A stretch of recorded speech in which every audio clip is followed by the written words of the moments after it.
አንዳንድ ጊዜ ማለት ነው የሆነ ነገር አንድ ልቅመስ ብላችሁ ቀመስ አድርጋችሁ ከዛ በኋላ ዋይ አንድ ልድገም እያላችሁ ማቋረጥ የሚያቅታችሁ ምግብ የለም። ያ ማለት ይሄ ነው። በጣም የሚጣፍጥ ከምስር ከአትክልት ከምናምን የተሰራ በጣም ቆንጆ በጣም የሚጣፍጥ ምግብ ነው።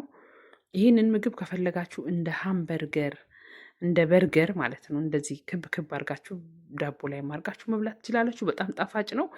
ወደ አሰራሩ ስንሄድ ኦትሜል ወይም በአረብኛ ኪዊከር እንፈጫለን ማለት ነው። 2 ኩባያ ነው ያደረኩት እና የተፈጨ መጠቀም ትችላላችሁ የተፈጨ ዱቄቱ ካለ።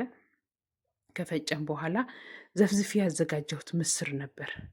ዝም ብዬ ከአንድ ቀን በፊት እጥብ አድርጌ በደንብ ዘፍዝፌ ማቀዝቀዣ ውስጥ ያስቀመጥኩት ምስር ነበር። ያው የተወሰነ ሰዓትም መዘፍዘፍ ትችላላችሁ፣ ችግር የለውም። ከዛ በኋላ ምስሩን መጀመሪያ ዝም ብዬ ባዶውን ትንሽ ፈጨሁትና ከዛ ትንሽ ዝቅ ሲል ውሃ ጨመርኩበት ማለት ነው። በደንብ ፍጭት እንዲል ማለት ነው። ሽርክት ፍጭት እንዳይሆን በደንብ እንዲልም ውሃ ጨመርኩበት። በደንብ ፈጨሁት።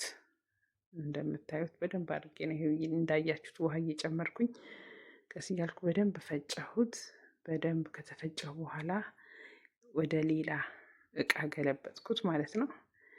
ከዛ በኋላ አትክልት ከትፌ ያዘጋጀሁት ነበረኝ። ሽንኩርት፣ ባሮ ሽንኩርት፣ ቀይ ስር የተከተፈ፣ ካሮት፣ ነጭ ሽንኩርት፣ ቃሪያ ምናምን የምትወዱትን የምትፈልጉትን በደቃቁ በጣም በደቃቁ ከትፋችሁ ይሄውላችሁ። ኮሪያንደር ቅጠል አድርጌያለሁ፣ ፐርሲል ቅጠል አድርጌያለሁ። የምትፈልጉትን ያው ነጭ ሽንኩርቱን እየፈቀፈቅኩኝ ነው። ከላይ ጨው እና የምትወዱትን ቅመም አድርጋችሁ ከሙን ባትተዉ ጥሩ ነው።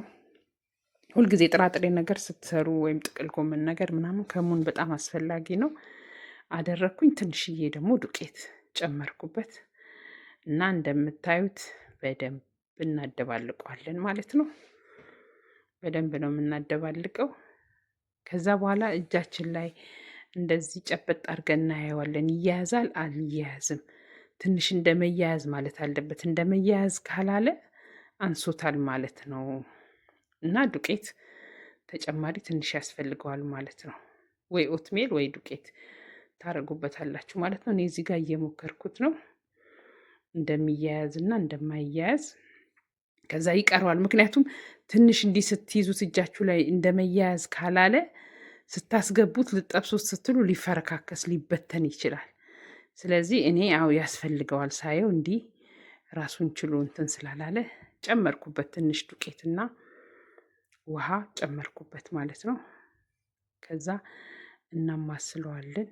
ጨውንም ማየት ትችላላችሁ። ከዛ በኋላ እንጠብሰዋለን ማለት ነው በዘይት። እንደዚህ በጣም በጋለ ዘይት መሆን የለበትም፣ በጣም በቀዘቀዘ መሆን የለበትም። በመካከለኛ ዘይት እንዲህ እያደረግን እንጠብሰዋለን። እጅግ በጣም በጣም ጣፋጭ ነው። ሞክሩት። እጅግ በጣም ነው የምትወዱት።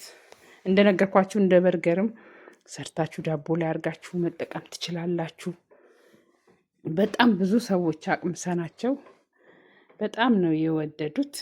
እንግዲህ እናንተም ትወዱታላችሁ ብዬ አምናለሁ። በሌላ ጊዜ ሌላ ነገር ይዤላችሁ እስከምመጣ ድረስ ሰላም ሁኑልኝ። ሞክሩትና እንግዲህ እንዴት እንደሆነ ጻፉልኝ። በጣም ነው የምትወዱት። ሰላም ሁኑ።